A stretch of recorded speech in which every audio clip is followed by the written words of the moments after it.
నమస్కారం టీవీ8 న్యూస్ కి స్వాగతం. హెడ్లైన్ చూద్దాం. భద్రాచలం వద్ద గోదావరి మహోగ్ర రూపం, ధవళేశ్వరం వద్ద రెండో ప్రమాద హెచ్చరిక జారీ. ఏపీకి కొత్తగా ఇచ్చిందేమీ లేదన్న ఏపీ సీఎం, నీతి ఆయోగ్ మీటింగ్ తర్వాత కీలక వ్యాఖ్యలు. CM Revanth Reddy bumper offer, తిరస్కరించిన అక్బరుద్దీన్ ఓవైసీ. తెలంగాణకు రెయిన్ అలర్ట్, ఇవాళ పలు జిల్లాల్లో వర్షాలు. గోదావరిలో వరద ప్రవాహం భయపెడుతోంది. ఎగువ రాష్ట్రాల్లో కురుస్తున్న భారీ వర్షాల కారణంగా నదిలో వరద ఉధృతి పెరుగుతోంది. దీంతో ధవళేశ్వరం బ్యారేజ్ వద్ద రెండో ప్రమాద హెచ్చరికను జారీ చేశారు. లోతట్టు ప్రాంతాల వాసులను హెచ్చరించారు. అలాగే ఎస్డీఆర్ఎఫ్, ఎన్డీఆర్ఎఫ్ బృందాలను మోహరించారు. కల్వర్ట్లు, కాలువలకు దూరంగా ఉండాలంటూ ఏపీ విపత్తుల నిర్వహణ సంస్థ హెచ్చరించింది. మరోవైపు పోలవరం ముంపు మండలాల్లో మంత్రుల బృందం పర్యటించింది. వరదలు తగ్గిన తర్వాత ప్రభుత్వం నుంచి ఆర్థిక సహాయం చేస్తామని హామీ ఇచ్చింది. తెలుగు రాష్ట్రాల్లో కురుస్తున్న వర్షాలకు తోడు ఎగువన ఉన్న రాష్ట్రాల్లో కురుస్తున్న భారీ వర్షాలకు గోదావరిలో వరద పెరుగుతోంది. శనివారం ఉదయం నుంచి గోదావరి నదిలో వరద ప్రవాహం క్రమంగా పెరుగుతోంది. భద్రాచలం వద్ద గోదావరి నది ఉధృతంగా ప్రవహిస్తోంది. భద్రాచలం వద్ద గోదావరి నది నీటి మట్టం 53 అడుగులకు చేరడంతో మూడో ప్రమాద హెచ్చరికను అధికారులు జారీ చేశారు. వరద ప్రవాహం పెరగడంతో కోనవరం, విఆర్పురం, చింతూరు మండలాలకు రాకపోకలు నిలిచిపోయాయి. మూడో ప్రమాద హెచ్చరిక జారీ చేయడంతో లోతట్టు ప్రాంతాల ప్రజలను అధికారులు అప్రమత్తం చేశారు. అటు ధవళేశ్వరం బ్యారేజ్ వద్ద గోదావరి ఉధృతంగా ప్రవహిస్తోంది. ప్రస్తుతం ధవళేశ్వరం కాటన్ బ్యారేజ్ వద్ద 13.75 అడుగుల నీటి మట్టం కొనసాగుతోంది. దీంతో 13 లక్షల క్యూసెక్ల నీటిని అధికారులు దిగువకు విడుదల చేస్తున్నారు. అలాగే రెండో ప్రమాద హెచ్చరికను జారీ చేశారు. ఈ నేపథ్యంలో గోదావరి పరివాహక ప్రాంత ప్రజలు అప్రమత్తంగా ఉండాలని ఏపీ విపత్తుల నిర్వహణ సంస్థ హెచ్చరించింది. సహాయక చర్యల కోసం ఎస్డీఆర్ఎఫ్, ఎన్డీఆర్ఎఫ్ బృందాలను సిద్ధం చేసింది. అలాగే కాలువలు, కల్వర్ట్లకు ప్రజలు దూరంగా ఉండాలని సూచించింది. గోదావరి దిగువనకు రావడం జరుగుతున్నది. దీంతో ధవళేశ్వరం బ్యారేజ్ దగ్గర క్రమేపీ గోదావరి వరద నీటి మట్టం పెరగడం జరుగుతుంది. అయితే ప్రస్తుతం ధవళేశ్వరం బ్యారేజ్ దగ్గర చూస్తే 15.20 అడుగుల వద్ద గోదావరి వరద నీటి మట్టం కొనసాగుతుంది. ఇది మరింత కొద్ది వరకు కూడా పెరిగి తర్వాత తగ్గుముఖం పడుతుంది. అంటే ఎగువ ప్రాంతాల్లోని వర్షాలు తగ్గుముఖం పట్టడంతో ఎగువ ప్రాంతాల్లోంచి వచ్చే వరద నీరంతా కూడా తగ్గుతుందో ఇక్కడ ధవళేశ్వరం బ్యారేజ్ దగ్గర కూడా మరో కొంతవరకు కూడా పెరిగి. కేంద్ర ప్రభుత్వం ఇటీవల ప్రవేశపెట్టిన బడ్జెట్ గురించి దేశవ్యాప్తంగా చర్చ నడుస్తోంది. కేంద్ర ఆర్థిక మంత్రి నిర్మలా సీతారామన్ ప్రవేశపెట్టిన కేంద్ర బడ్జెట్లో ఆంధ్రప్రదేశ్, బీహార్ రాష్ట్రాలకు అధిక ప్రాధాన్యం ఇచ్చారనే విమర్శలు వస్తున్నాయి. ఏపీ రాజధాని అమరావతికి 15,000 కోట్లు కేటాయింపు, బీహార్లో రోడ్లు, ఇతర మౌలిక సదుపాయాల కల్పనకు 26,000 కోట్లు బడ్జెట్లో కేటాయించడంతో ఈ విమర్శలు వచ్చాయి. ముఖ్యంగా ఇండియా కూటమి నేతలు దీనిపై విమర్శలు గుప్పించారు. ప్రతిపక్షాలు అధికారంలో ఉన్న రాష్ట్రాలపై కేంద్రం శీతకన్ను వేసిందంటూ ఆరోపించారు. ఈ నేపథ్యంలో ఈ ఆరోపణలపై ఏపీ సీఎం చంద్రబాబు స్పందించారు. నీతి ఆయోగ్ సమావేశంలో పాల్గొనేందుకు ఢిల్లీకి వెళ్లిన చంద్రబాబు సమావేశం ముగిసిన తర్వాత మీడియాతో మాట్లాడారు. ఈ క్రమంలోనే చంద్రబాబు కీలక వ్యాఖ్యలు చేశారు. కేంద్ర ప్రభుత్వం ఏపీకి కొత్తగా ఇచ్చింది ఏమీ లేదని చంద్రబాబు నాయుడు అభిప్రాయపడ్డారు. దీనిపై కావాలని రాజకీయ చేయడం తగదని చంద్రబాబు అన్నారు.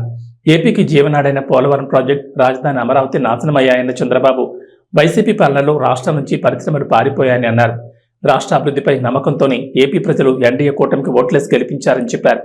ఇక ఉమ్మడి ఆంధ్రప్రదేశ్ విభజన వలన ఏపీ నష్టపోయిందన్న చంద్రబాబు దీనికి కాంగ్రెస్ పార్టీ కూడా కారణమని ఆరోపించారు. పునర్నిర్మాణం కోసం కేంద్రాన్ని సహాయం అడుగుతున్నామని, పాత బకాయిల్ని చెల్లించాలని కోరుతున్నట్లు చెప్పారు. కేంద్రం కొత్తగా ఇచ్చిందేమీ లేదన్న ఏపీ సీఎం చంద్రబాబు అనవసరంగా రాజకీయం చేయొద్దని సూచించారు. ఆంధ్రప్రదేశ్ డిప్యూటీ సీఎం పవన్ కళ్యాణ్ పాలనలో తన మార్పు చూపిస్తున్నారు. డిప్యూటీ సీఎంగా 5 ముఖ్యమైన శాఖలకు మంత్రిగా వ్యవహరిస్తున్న పవన్ కళ్యాణ్ తన దృష్టికొచ్చిన సమస్యలను, ఫిర్యాదులను వేగంగా పరిష్కరిస్తూ మన్ననలు అందుకుంటున్నారు. ఈ క్రమంలోనే శనివారం తన కార్యాలయానికి వచ్చిన వినతులు, ఫిర్యాదులను పవన్ పరిశీలించారు. వాటి పరిష్కారంపై అధికారులతో చర్చించారు. ఈ క్రమంలోనే తిరుపతి జిల్లా వెంకటగిరి నుంచి వచ్చిన ఓ ఫిర్యాదు పవన్ను కదిలించింది. వెంటనే చర్యలు తీసుకోవాలని పోలీసులను ఆదేశించారు. ఏరు దాటేదాకా వాడ మల్లన, ఏరు దాటిన తర్వాత బోడి మల్లన. రాజకీయ నేతల తీరు ఇలాగే ఉంటుంది. ప్రచారం సమయంలో ఓట్ల కోసం అనేక మాటలు చెప్పే నేతలు ఆ తర్వాత వాటిని మర్చిపోతూ ఉంటారు. అలాగే పరిష్కరిస్తామంటూ ప్రజల నుంచి అర్జీలు తీసుకునే నేతలు వాటిని ఏమాత్రం చూస్తారనేది డౌట్, అనుమానమే. కానీ AP deputy CM Pawan Kalyan ఆ విషయంలో తన రూట్ సెపరేట్ అని నిరూపించుకున్నారు. తన కార్యాలయానికి వచ్చిన ప్రతి అర్జీని పరిశీలిస్తూ వాటి పరిష్కారానికి ప్రయత్నిస్తున్నారు. ఈ లేఖతో పాటుగా యువకుల వివరాలు, బైక్ మీద తిరుగుతున్న ఫోటోలను, నంబర్ ప్లేట్ల వివరాలను సైతం పవన్ కళ్యాణ్కు పంపించారు. హెచ్చరిస్తే బెదిరింపులకు దిగుతున్నారని, మహిళా ఎస్ఐని సైతం వేధించారని పవన్ కళ్యాణ్కు ఫిర్యాదు చేశారు. మరోవైపు వెంకటగిరి వాసుల ఫిర్యాదుపై పవన్ కళ్యాణ్ వెంటనే స్పందించారు.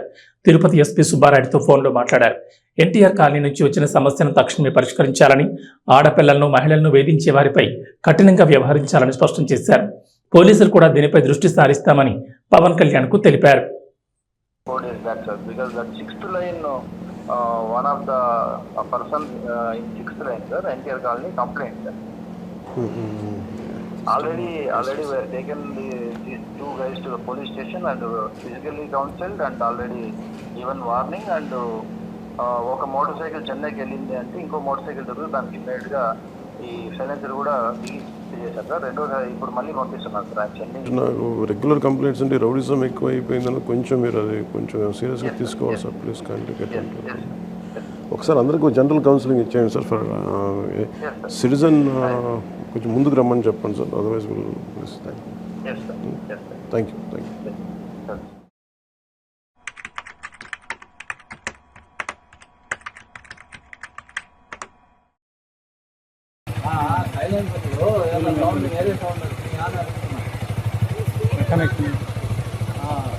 సైలెన్సర్ ప్రాబ్లం ఏం లేదు. ఓకే ఏమన్నా ఇక్కడ దీనివల్ల ఏమన్నా ఇదిగా ఉందంటే ముందుకు రండి. ఇలా మీరు ర్యాష్ డ్రైవింగ్ చేయడం ఇది చేస్తూ ఉన్నారా? ఏదన్నా సీట్ చేసినట్టు ఏం లేదు. ఇక్కడ ఈ వీధిలో కానీ ఏదన్నా మీరు ర్యాష్గా బండి స్పీడ్గా తోలినట్టు లేదు ఎవరితో అన్నా ఏదన్నా అసభ్యంగా మాట్లాడినట్టు కానీ ఏదన్నా ఎవరన్నా అసభ్యంగా కామెంట్ చేసినట్టు కానీ ఉందంటే మాత్రం మీ మీద సీరియస్గా యాక్షన్ తీసుకుంటాం. అలాంటి ఏదన్నా ఉంటే మీరు అందరూ మాకు చెప్పండి. వీధిలో వీళ్ళ వల్ల ఉందని చెప్పేసి మాకు తెలియదు వస్తుంది కాబట్టి అందుకనే మీ అందరిని పిలిపించి మీ ముందే అడగడానికి కారణం. ఎందుకంటే ఏదన్నా మీరు ఇదిగానే ఈ వీధిలో మళ్ళీ ఏదైనా స్పీడ్గా బండి పోతా లేదు ఎవరికన్నా ఏదన్నా కామెంట్ చేసినట్టు ఉన్నా కానీ మీ మీద సీరియస్గా యాక్షన్ తీసుకుంటాం. చెప్తున్నా వేరే సైలెన్స్ ఏమన్నా పెట్టున్నా కానీ ఊరుకునేది ఉండదు. ఏమన్నా వచ్చారా ఎవరన్నా మొదట్లో మీరంతా సంతానం పెట్టుకోండి. మీరు అందరు ఇచ్చినా కూడా ఒక భయం ఉన్నా సార్. చూడండి వాళ్ళు ఎంత 10 మంది కలిసి వస్తారు. రాజకీయాలు కళాశాలకాయలు చౌకకాయలు వీళ్ళు ఒక బండి వాళ్ళు బండికి రావడం సార్. ఆడపిల్లలు కాలేజీ పోతున్న వాళ్ళు వెంబడించడము, బస్సులు వెంబడించడము, ఫోన్లు చేయడము అలా రిస్క్ సార్.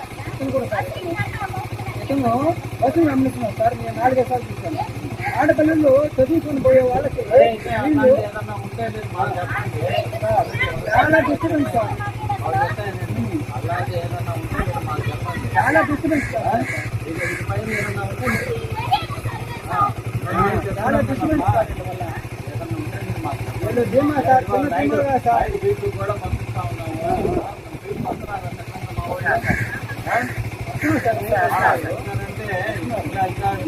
వీళ్ళు లైన్ మూడో లైన్లోనే వెళ్తారు. వచ్చినట్టున్నా కానీ మీరు మాకు చెప్పండి.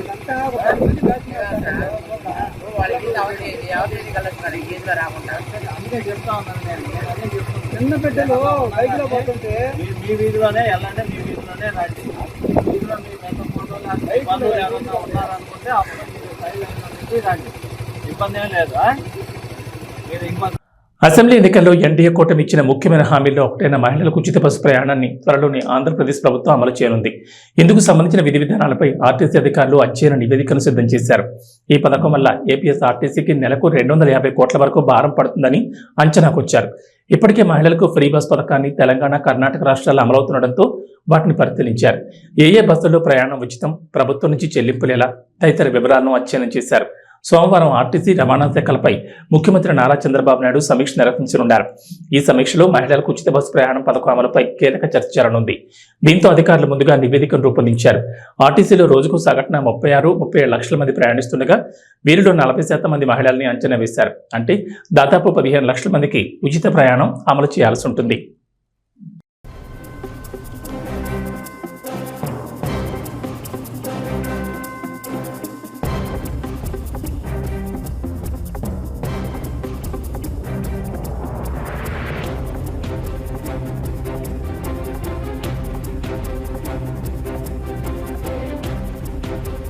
తెలంగాణలో ఓవైపు ఎడతెరిపిలేని వర్షాలతో వాతావరణం వణికిస్తుండగా మరోవైపు అసెంబ్లీలో నేతల కామెంట్లు, కౌంటర్లతో బడ్జెట్ సమావేశాలు వాడివేడిగా సాగుతున్నాయి.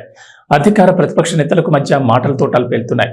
బడ్జెట్ మీద జరుగుతున్న చర్చ సందర్భంగా అధికార పక్షం మొత్తం ఒకవైపు, ప్రతిపక్ష పార్టీ నుంచి హరీష్ రావు ఒకవైపుగా మాటల యుద్ధమే నడిచింది. సభ మొత్తం హాట్గా జరుగుతున్న వేళ ఓ ఇంట్రెస్టింగ్ సన్నివేశం చోటు చేసుకుంది. ఎంఐఎం ఎమ్మెల్యే అక్బరుద్దీన్ ఓవైసీకి సీఎం రేవంత్ రెడ్డికి మధ్య ఆసక్తికర సంభాషణ జరిగింది. హైదరాబాద్లో మెట్రో విస్తరణ పనులపై మాట్లాడిన అక్బరుద్దీన్ ఓవైసీ పాత బస్తీకి మెట్రో రైలును విస్తరించాలని డిమాండ్ చేశారు. తమతో 9 ఏళ్ల పాటు కలిసి ఉన్న కేటీఆర్ తెస్తున్నామంటూ టైంపాస్ చేశారు తప్ప ముందడుగు వేయలేదని అసహనం వ్యక్తం చేశారు. వైఎస్ రాజశేఖర రెడ్డి సీఎంగా ఉన్న సమయంలో హైదరాబాద్కు మెట్రో కావాలని తానే డిమాండ్ చేశానని, ఆయనతో కలిసి ఢిల్లీ కూడా వెళ్ళినట్లు వివరించారు. చివరికి పోరాడి తీసుకొచ్చామని, కానీ తన ప్రాంతంలోనే ఇప్పుడు మెట్రో సేవలు లేవని, ఇంతకంటే ఘోరం మరొకటి ఉండదంటూ అక్బరుద్దీన్ చెప్పుకొచ్చారు. ఈ క్రమంలో అక్బరుద్దీన్ ఓవైసీకి సమాధానమిచ్చిన సీఎం రేవంత్ రెడ్డి పాత బస్తీ మెట్రోకే ఎక్కువ నిధులు కేటాయించామన్నారు. 4 ఏళ్లలో పూర్తి చేస్తామని స్పష్టం చేశారు. వచ్చే ఎన్నికల్లో అదే మెట్రోలో వచ్చి పాత బస్తీలో ఓట్లు అడుగుతామని తెలిపారు. వీలైతే పాత బస్తీలో కాంగ్రెస్ పార్టీ అభ్యర్థిని గెలిపించాలని అక్బరుద్దీన్ రిక్వెస్ట్ చేస్తామని చెప్పుకొచ్చారు. అలా అయితే మరి నా పరిస్థితి ఏంటని అక్బరుద్దీన్ ప్రశ్నించగా అసెంబ్లీ సాక్షిగా బంపర్ ఆఫర్ ఇచ్చారు.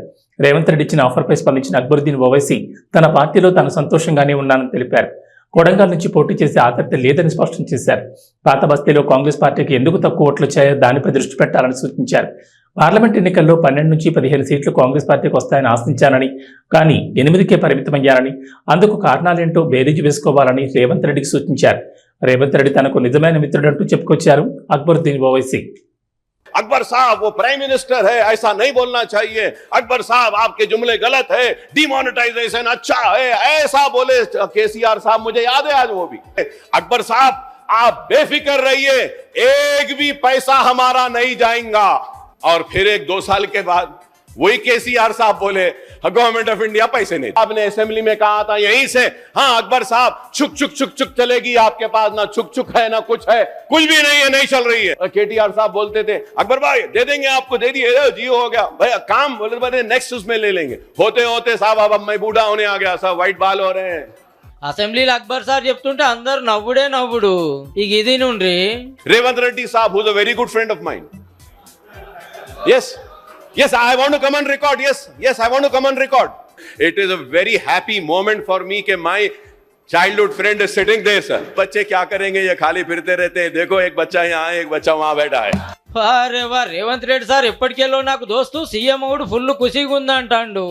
अब पिछले दोस्त को 10 साल देके ना, ये दोस्त को 4 साल समय दो. आपके चंद्रायन गुट्टा में मैं खड़े रहकर मेट्रो स्टेशन में आपको वोट मांगेंगे कि भाई इस बार चंद्रायन गुट्टा में कांग्रेस ओबीसी को आपको ज्यादा प्यार है. ओबीसी ఆ దోస్తుకు 10 ఏళ్ళు టైం ఇచ్చినా నాకు 4 ఏళ్ళు ఇస్తే చాలు ఓల్డ్ సిటీకి మెట్రో రైలు పక్కా తెస్తా అన్నాడు. बाबू देखो ये बनाना पड़ेगा, नहीं तो चरलापल्ली या नहीं तो चंचलगुड़ा में बैठना पड़ता बोल के मैं एल&टी कंपनी को सीधा सीधा बोल दिए. ఈడికే అయిపోలే నా కొడంగల్లో పోటీ చేయని అక్బర్ బాయ్కి ఆఫర్ ఇచ్చిండు. अगर कोडंगल से मेरा कांग्रेस के बी फॉर्म लिए तो अकबर साहब को जिताने की जिम्मेदारी मेरी है, मैं जिम्मेदारी लेता हूँ. हमारे भाई को हम डिप्टी सीएम बना लेके यहाँ पर बिठा के अच्छा जो बजट सैंक्शन है उन्हीं से बजट सैंक्शन करवा देंगे. I don't want to come to Kodangal, sir. చూస్తాంటిగా Congress Majlis నడుమ దోస్తానా షురు అయినట్టే ఉంది. మేము హైదరాబాద్ ఓల్డ్ సిటీని ఇస్తాంబుల్ చేస్తామని అబద్ధాలు చెప్పి మేము మోసం చెయ్యము. న్యూయార్క్ కరీంనగర్ని న్యూయార్క్ చేస్తా అని మేము చెప్పము. వరంగల్ని లండన్. హైదరాబాద్ విశ్వనగరంగా అభివృద్ధి చెందుతోంది. అనేక జాతీయ అంతర్జాతీయ సంస్థలు నగరంలో తమ సంస్థ కార్యకలాపాలు సాగిస్తున్నాయి. ప్రపంచ నగరాలతో పోటీ పడుతూ దూసుకెళ్తోంది. ఈ నేపథ్యంలో నగరాభివృద్ధిపై రాష్ట్ర ప్రభుత్వం ప్రత్యేక ఫోకస్ పెట్టింది.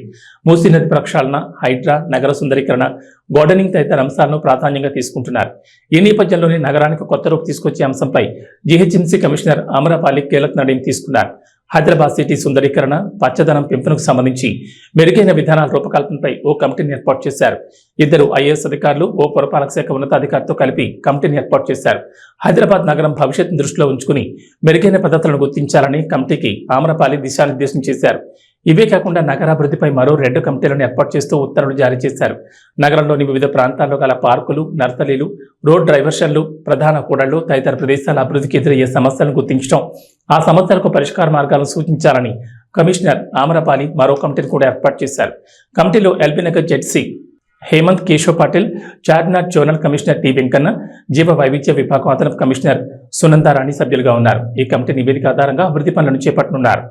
మద్యం సేవించి వాహనాలు నడపడం నేరం. అలా నడపడం వారి ప్రాణాలే కాకుండా రోడ్డుపై వెళ్లే వారి ప్రాణాలు కూడా ముప్పు తెస్తోంది. పోలీసులు డ్రంక్ అండ్ డ్రైవ్ టెస్టులు నిర్వహించి కేసులు బుక్ చేస్తున్నా కొందరు మాత్రం ఎటువంటి భయం పేరుకు లేకుండా చుక్కేసి బండ్లు నడుపుతున్నారు. ఇలా వాహనాలు నడిపి రోడ్డు ప్రమాదాలకు కారణమవుతున్నారు. ఇక అలా తాగి వాహనాలు నడిపితే శ్రీకృష్ణ జన్మస్థలమే. తాగి వాహనాలు నడిపే వారిని జైలుకు పంపనున్నారు పోలీసులు. హైదరాబాద్ నగర పరిధిలో ఈ నెల 12 నుంచి 26 వరకు పోలీసులు ప్రత్యేకంగా డ్రంక్ అండ్ డ్రైవ్ పరీక్షలు నిర్వహించారు. ఈ డ్రంక్ అండ్ డ్రైవ్ పరీక్షలో నగర వ్యాప్తంగా 2483 మందిపై కేసులు నమోదు చేసినట్లు పోలీసులు తెలిపారు. 1543 మందిపై వేర్వేరు కోర్టులో అభియోగ పత్రాలు దాఖలు చేశారు. మద్యం తాగి బండి నడిపిన 158 మందికి న్యాయస్థానం జైలు శిక్ష విధించింది. 1 నుంచి 15 రోజుల పాటు న్యాయమూర్తి వారికి శిక్షలు విధించారు.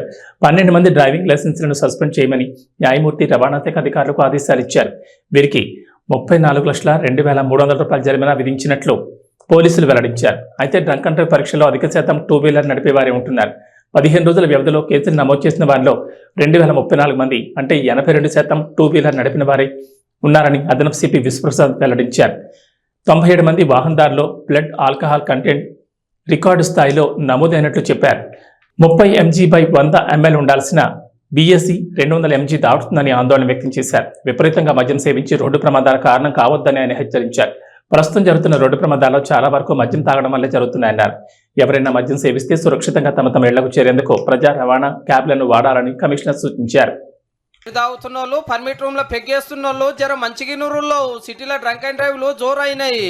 10 రోజులనే 1614 మందిని దొరకబట్టిండ్రు. మరి అంటే దినం 160 మంది. అందులో ఎక్కువ మటుకు 2 పైల బండ్లోలే 1346 మంది సుక్కేసి బండి కిక్కు కొడితే కిక్కు మీటర్ కడ బుక్ అయ్యిండ్రు. ఏమున్నది ఫైన్ కడితే కథం అని అంటున్నారులే. కానీ 55 మంది జైలు పోయిండ్రు. చూసుకోండి జరా. బిర్రుగా దాయిన కొందరు 15 రోజులలో జైల్లో చిప్పకూడు తింటున్నారు. ఇంతటి ఉత్తములు రోడ్ల మీద తిరిగితే ఎట్లని 8 మంది డ్రైవింగ్ లైసెన్స్. చార్మి సోషల్ మీడియాలో మరీ అంత యాక్టివ్గా ఏమీ ఉండదు. తమ సినిమాల అప్డేట్లు మాత్రం ఇస్తూ ఉంటుంది. ఇప్పుడు డబుల్ స్మార్ట్ పనుల్లో బిజీగా ఉంది. ఆగస్టు 15 ఈ చిత్రం విడుదల కాబోతోంది. ఈ క్రమంలో డబుల్ స్మార్ట్ మీదే ఫోకస్ పెట్టింది. తమకు పోటీగా వస్తున్న రవితేజ, హరిశంకర్ల మీద కస్సుబుస్సు అయినట్లుగా కనిపిస్తోంది. ఇన్స్టాలో చార్మి వాళ్ళిద్దరిని అన్ఫాలో చేసి తన అసంతృప్తిని, కోపాన్ని వ్యక్తం చేసినట్లు కనిపిస్తోంది. డబుల్ స్మార్ట్ రిలీజ్ డేట్ ని ఎప్పుడూ ప్రకటించేశారు. ఆగస్టు 15 వస్తుందని డబుల్ స్మార్ట్ టీం ముందుగానే ఖర్చు వేసుకుంది. అయితే మిస్టర్ బచ్చన్ కూడా అదే డేట్ కి దింపుతున్నారు. డబుల్ స్మార్ట్, మిస్టర్ బచ్చన్ ఒకే రోజు వస్తే కలెక్షన్ లో తేడా వస్తుంది. ఓపెనింగ్స్ తగ్గుతాయి. 2 సినిమాలకు టాక్ వస్తే బాగుంటాయి, లేకపోతే దారుణంగా పరిస్థితులు ఉంటాయి.